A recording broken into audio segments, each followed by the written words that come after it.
Now listen, I'm entirely innocent of the invectives against me you have heard during the past 3 minutes, but it will be very difficult for me to make good. I shall try my best. I have been asked today, and the question was given to me, I should discuss the problem, are we in the middle of a revolution? The answer is no. Wait a minute, that's not the end.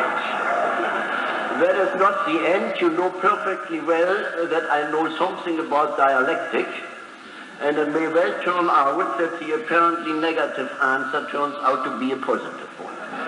But for that you will have to wait a little.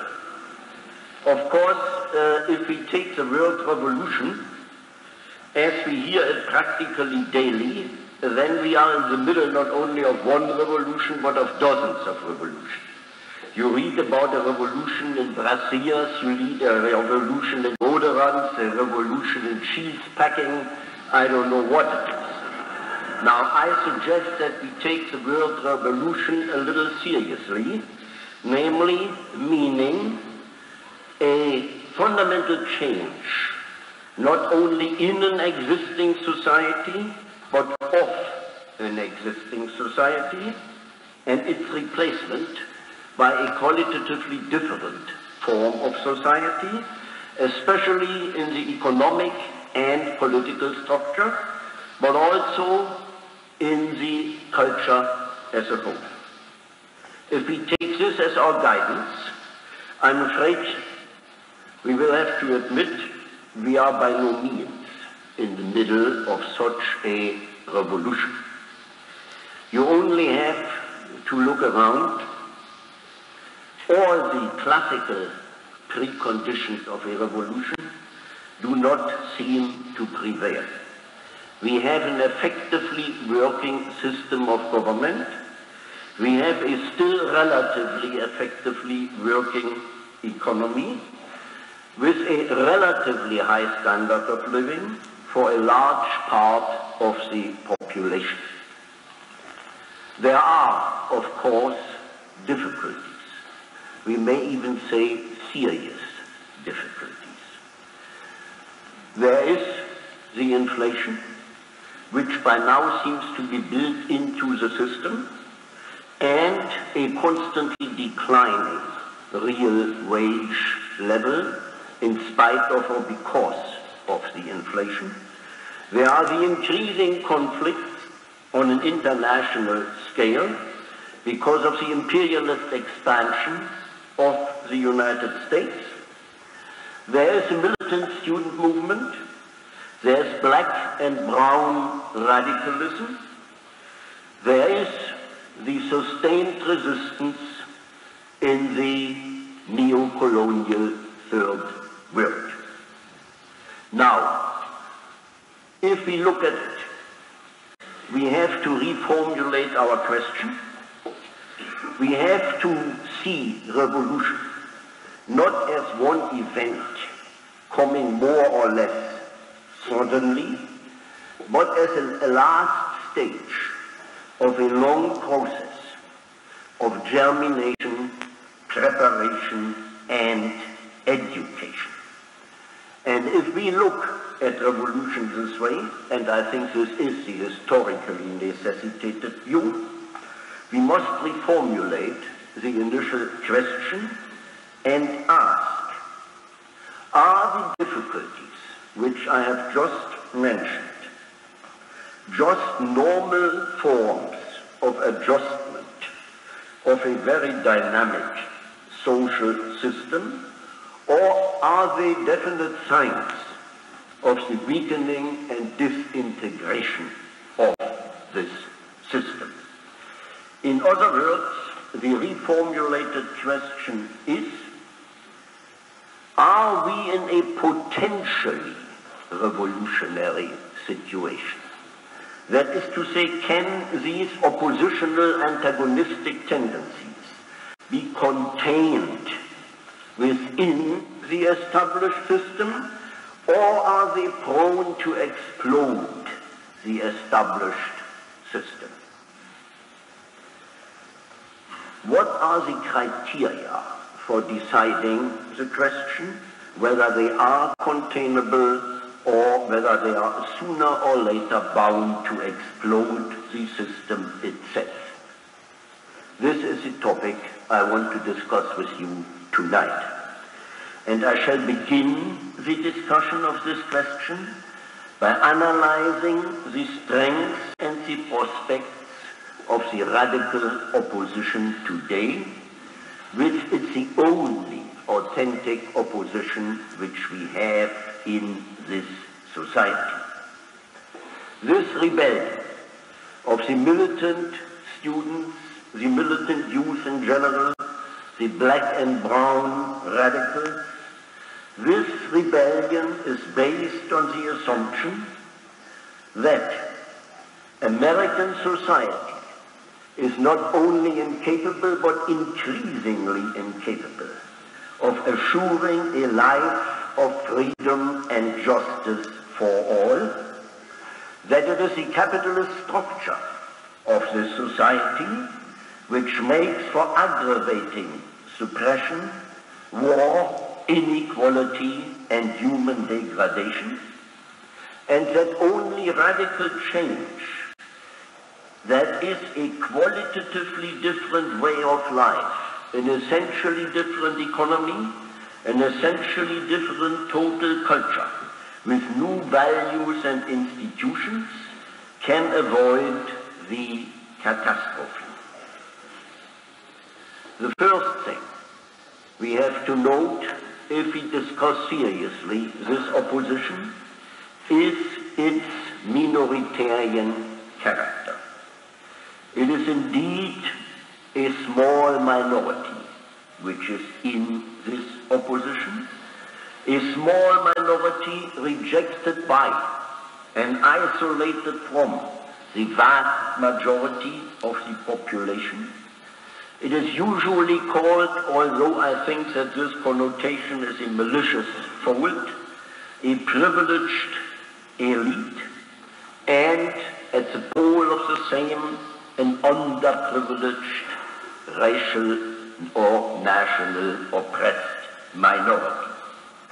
Now, if these minorities are really potentially revolutionary forces, then the pattern of radical change in the second half of the 20th century would be very different from the prevailing historical revolutions. The second half 20th century revolution would not be the work of a more or less organized mass movement, especially of the laboring classes, engaged in the process of material production. It would be sparked, and I say sparked, by such minoritarian groups as I just mentioned. Minoritarian groups which appear as marginal groups, moral, intellectual, cultural groups, but which, in order to be or become catalysts of revolution, would have to establish a popular mass base in the process of change itself.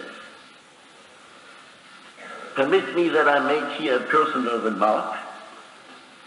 Among the many systematic distortions of what I was supposed to have said or written, one of the most asinine is that I hold the opinion that the revolution could be made by the students or by the black or brown people alone, and that the laboring classes would no longer be the mass base of revolution. Of course, I have never said or written such a thing.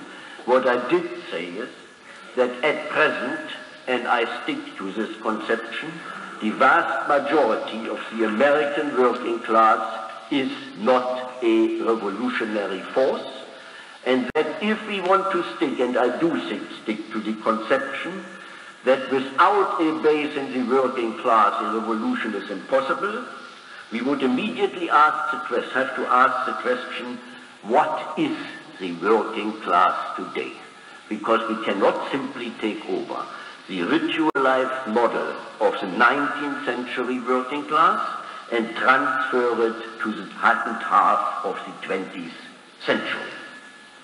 Now, that a revolution is sparked at the beginning by minoritarian groups is nothing new in history. In fact, all historical revolutions have been sparked by such small groups, professionals, intellectual, cultural leader, whatever it may be, but subsequently the goals and ideas of these minoritarian groups were accepted by the masses of the underlying population and translated into practice by them. However, in order that this junction between minority and majority can take place, so that the minoritarian groups can indeed work as catalysts of revolution, at least three preconditions have to be fulfilled.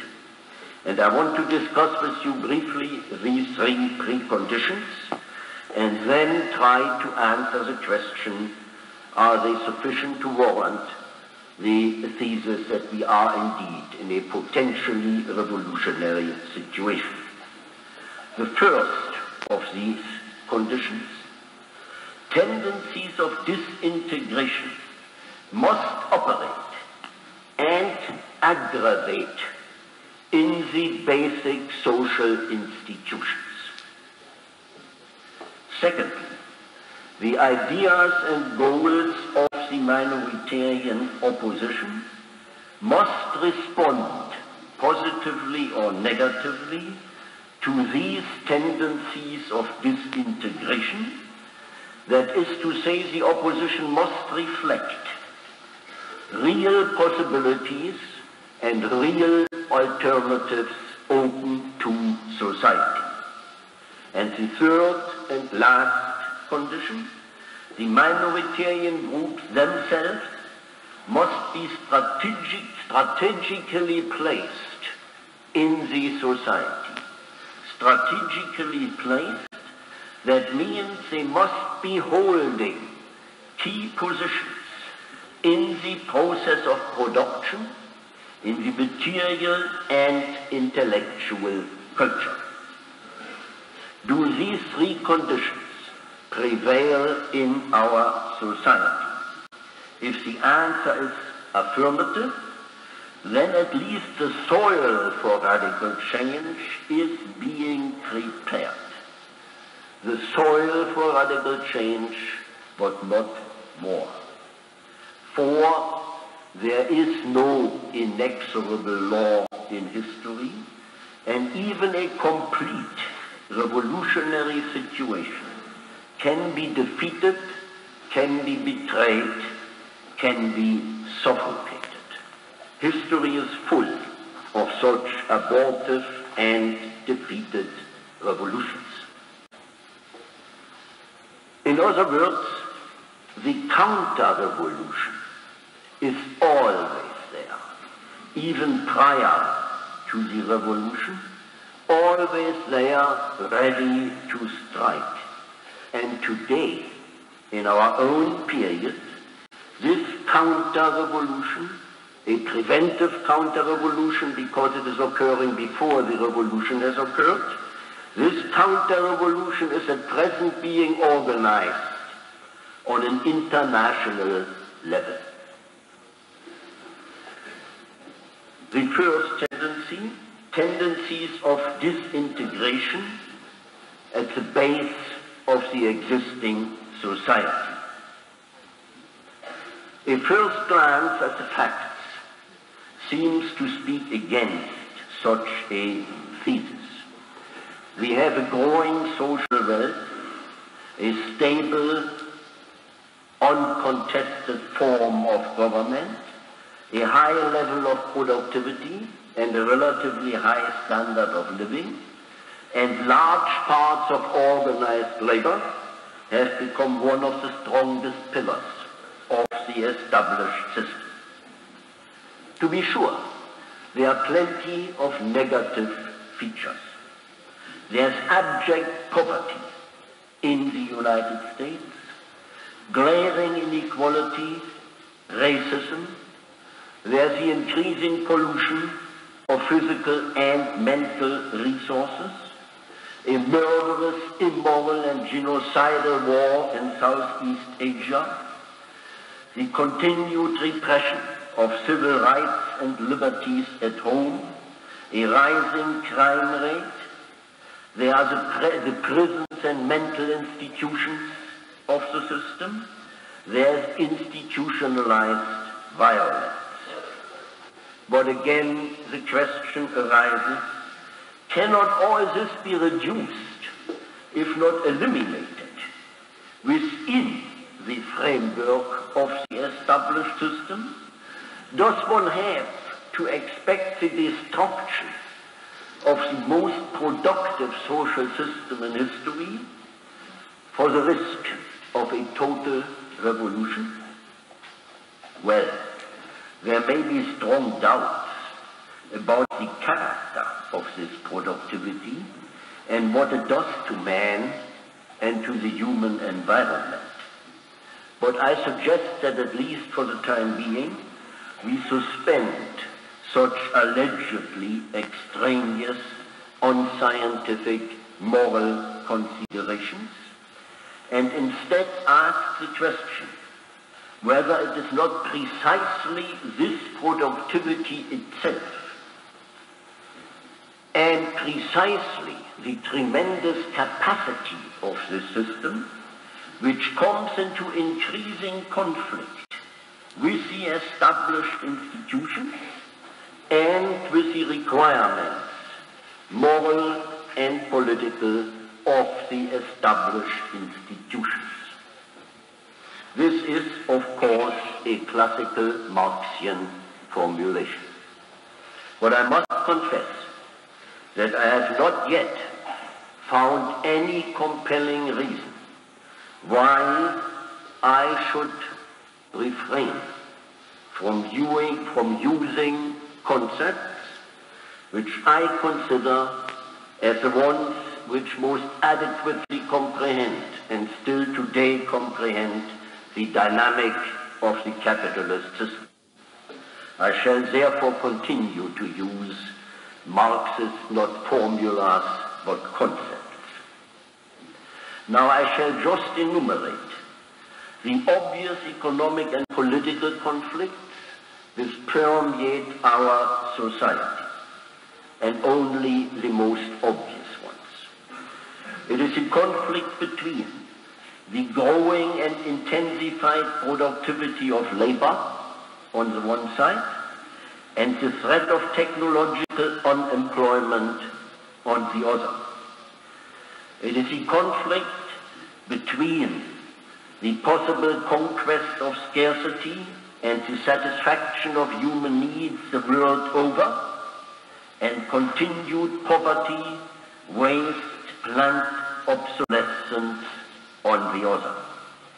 It is finally the conflict between imperialist expansion on the one side and the growing national liberation movements in the third world on the other. And it seems that these conflicts indeed permeate the entire society, that they motivate our domestic as well as foreign policy, and that they enter increasingly, and in spite of methodical repression, the consciousness and the unconscious of the people. And these conflicts are nothing incidental. They are brought about by the very achievements of this society, and thus they are the token of its growth and its power, and at the same time they indicate its limits, its regression, its decline. And here we come to the second condition. The ideas and goals of the radical opposition today must respond to a need and sentiment in the society at large, and I believe that inasmuch as the ideas and goals of the opposition are nothing than the articulate formulation of these basic conflicts, they indeed do so. Now, what are the ideas and goals of the militant opposition today? You know perfectly well that it is said again and again, they are simply negative, and there's nothing positive they have to offer. What are these negative goals? A society without war, without organized violence, without exploitation, what you may call a libertarian or humanitarian socialism. A qualitatively different way of life, an essentially new culture generated by men and women whose sensibility, instinct, and intelligence are no longer mutilated by the needs and requirements of an exploitative society. If you call that negative, I can't go along with it anymore. To me, this is the most positive goal ever formulated during my lifetime.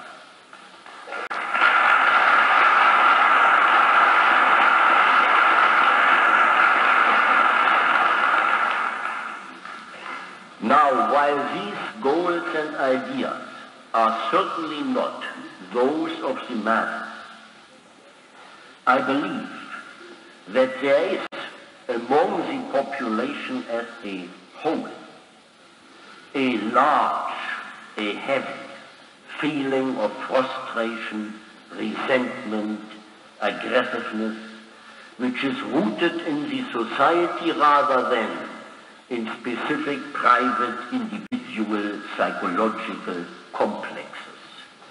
The feeling that the established mode of production and the performances required by it, that the entire hierarchical division of labor and authority are mentally and physically intolerable, inhuman, that they are still necessary only in terms of the preservation of the existing system, and that the human costs of this sort of progress and prosperity are simply too high. And there is the diffuse feeling, this inarticulate rebellion, which finds expression, I think for the first time on a larger scale, in the behavior of people at work. Indifference, hatred, nausea, giving rise even to spontaneous individual acts of sabotage or refusal, the spread of dope, mental disorders, violence, in short, strong forces at work, weakening the moral fiber, the work discipline indispensable for the continued growth of the system. Well, one can still laugh off all this by saying these are mere psychological, ideological considerations which do not affect the base of society. One could still laugh that off, were it not for one decisive fact, namely that at the present stage of the development, capitalism itself generates these behavior patterns which are bound to undermine its function. Let me explain. The runaway productivity and production stimulates ever new needs which seek satisfaction on the market.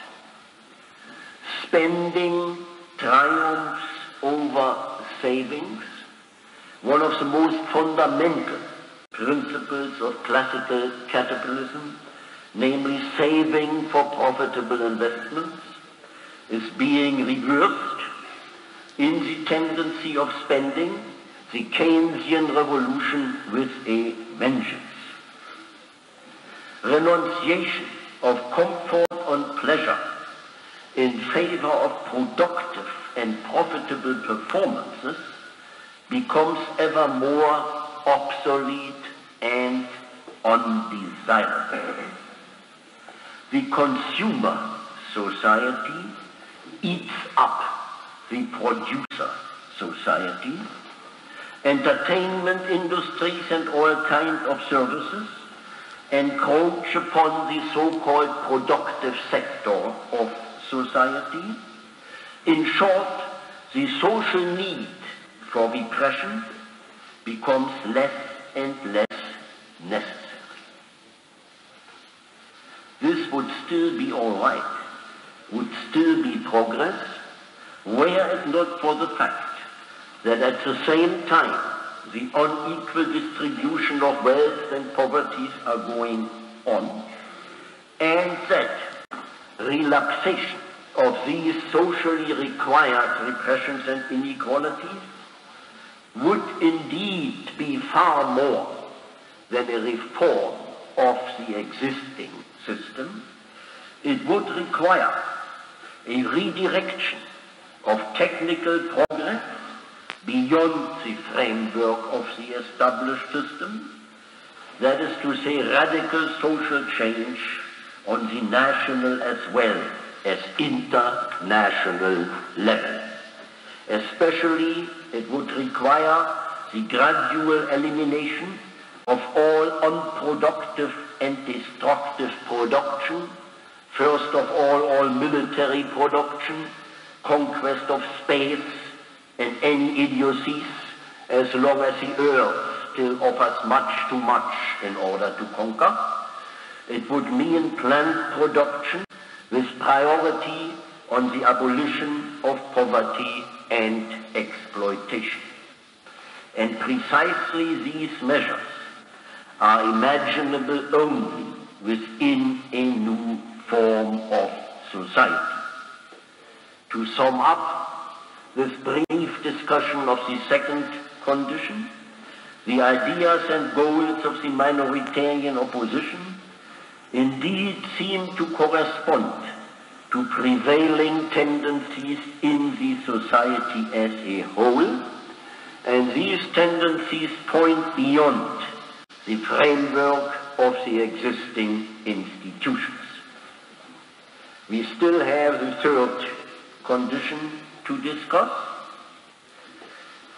Is this minoritarian opposition only the work of marginal groups, of a self-styled revolutionary elite, or does it have a potential base in the society itself? The militant movement among the black and brown people certainly has such a base in the what is euphemistically called underprivileged, oppressed population as a whole.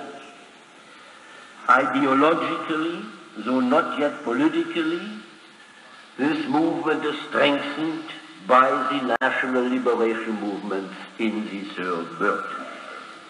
Now, as to the militants among the intelligentsia, and especially the young intelligentsia, I believe this is not simply a privileged elite working in an abstract, academic, artificially built environment, but that these students at large form the social reservoir from which the future cadres of society are being drawn.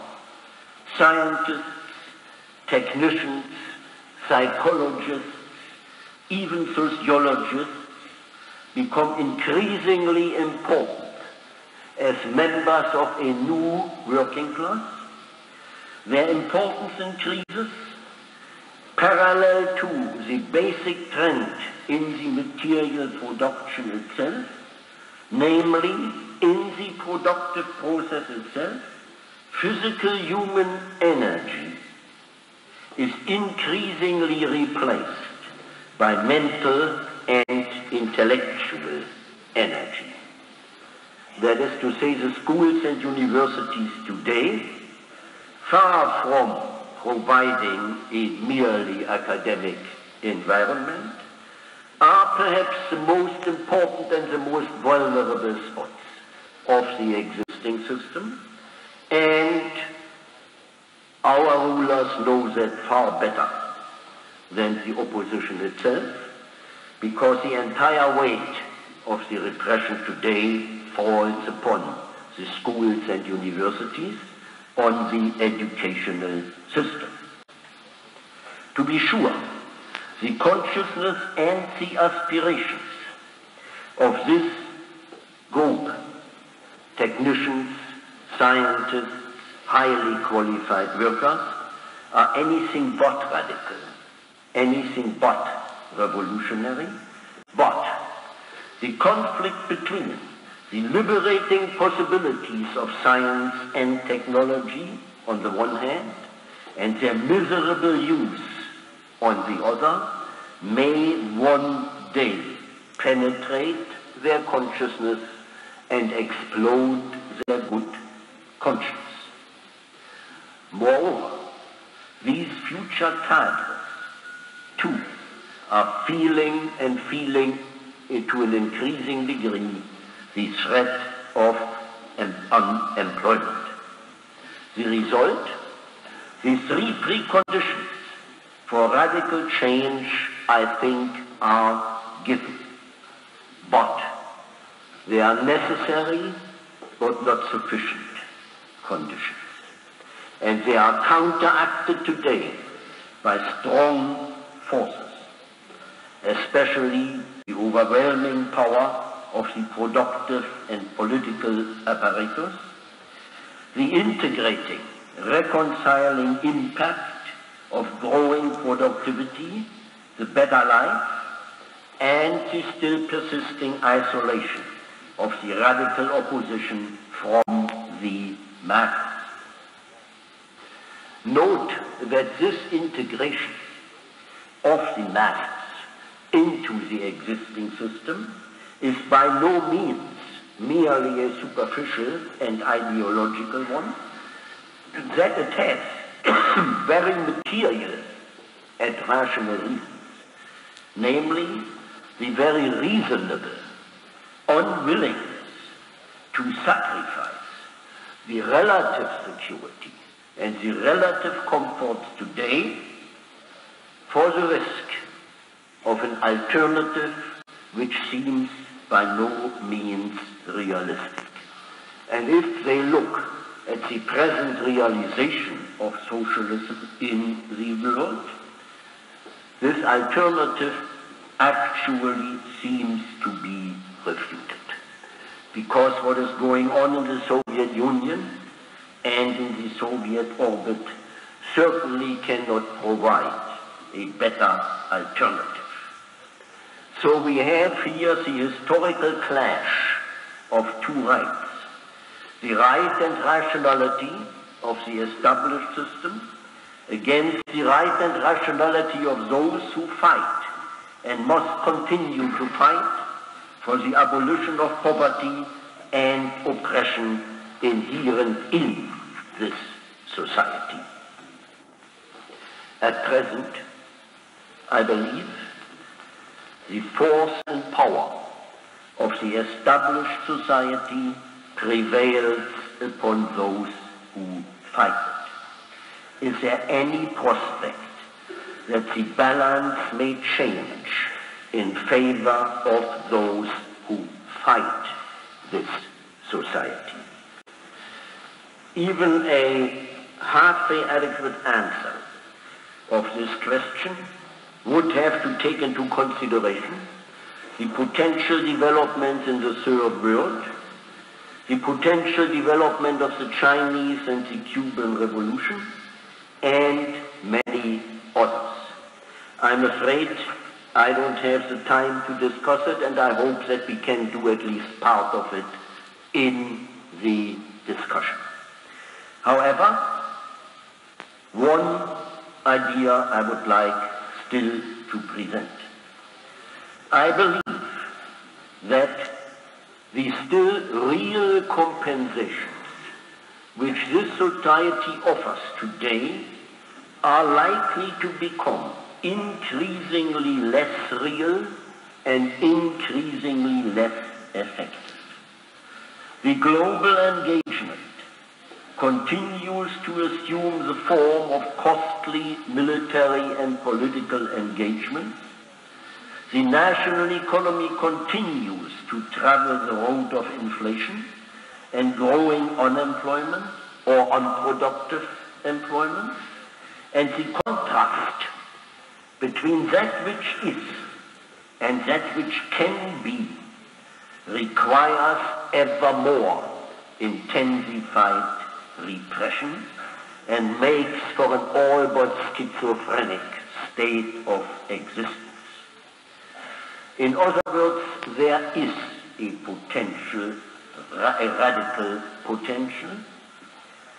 There is, but again, radicalization can go both ways.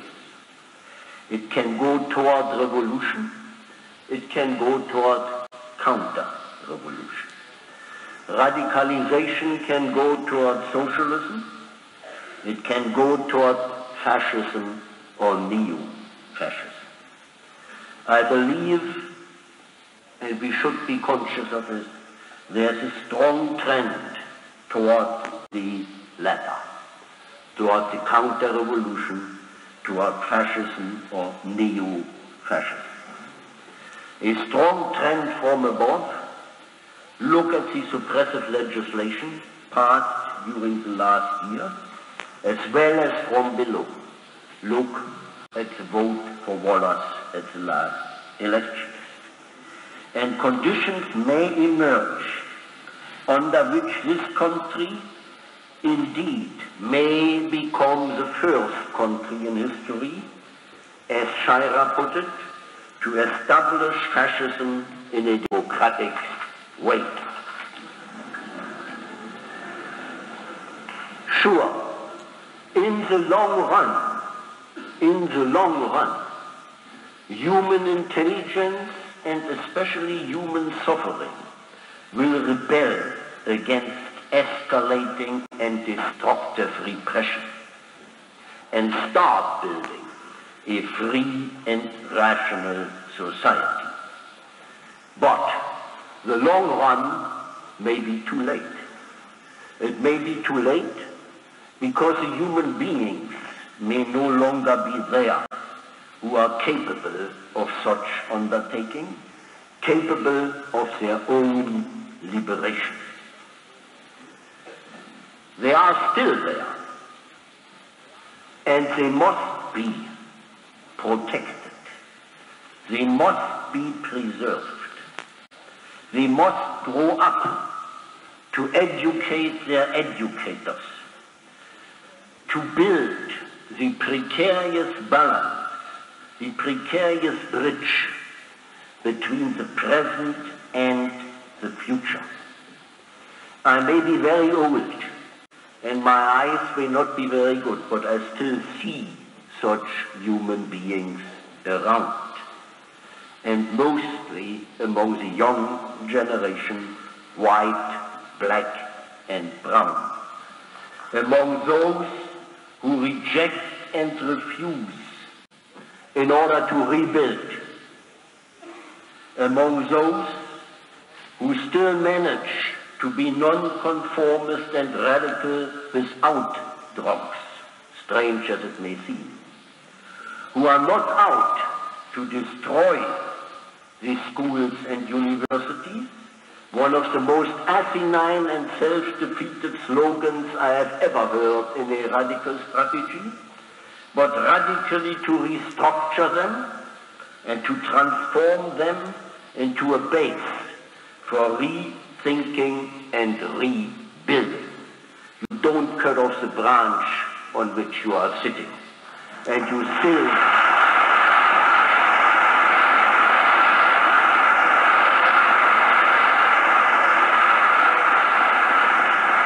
if you really want to see the universities destroyed, then leave it to the powers that be. They do a much better job than you can ever do.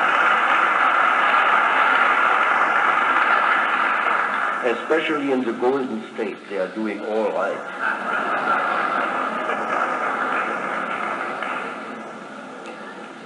Now, these human beings are the ones who know that their goals demand the most exacting self-discipline and effort. And they know that the liberation of society is not exactly identical with private and personal liberation. It may be good, but unfortunately it is not the case. The distinction between self-indulgence and liberation, between clownery and political irony, between criminal gangs and authentic communes, this all-important distinction must be made by the militants themselves, and it can never be imposed upon them by any authority whatsoever, but they must make it themselves. Doing one thing is fine, but not everything would do.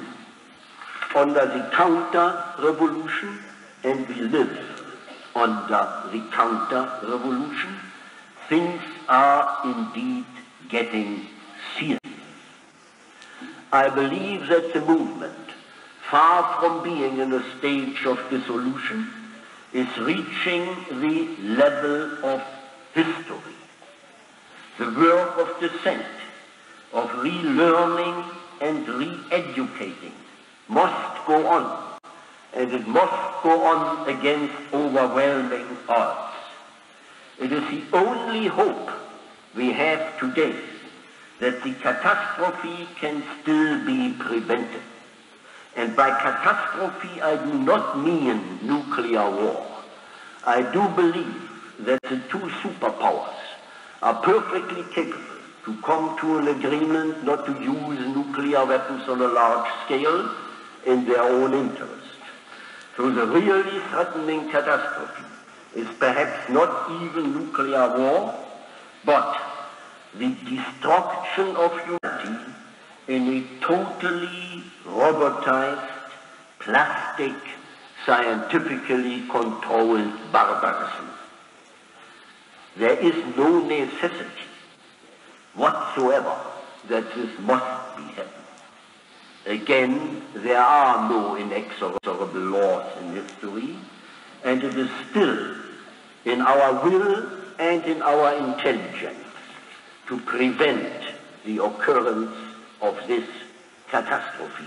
We still have time, but nobody knows how much time. Thank you.